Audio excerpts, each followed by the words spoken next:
5 mars 2025 tek rreth rrotullimi i Savrës në një blok me serë me domate të tanishme. Janë rreth 4 dulum me domate. Kjo domate është domate roze e veçantë që është dhe super cilësore.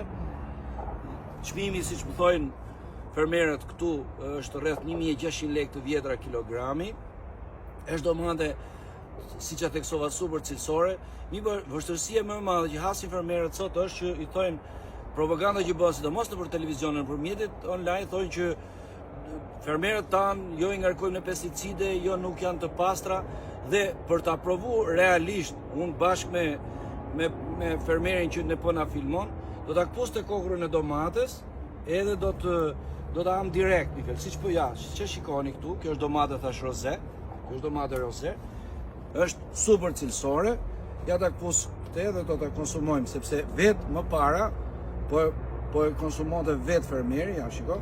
Kjo shiça super cilësi është domatja. Dhe unë do juroja jo vetëm 2-3 familjeve që janë këtu, po dhe familjeve të tjera një sezon të mbar, edhe konsumatorë shqiptar të konsumojnë pa frikë prodhimet vendase. Një vit i mbar.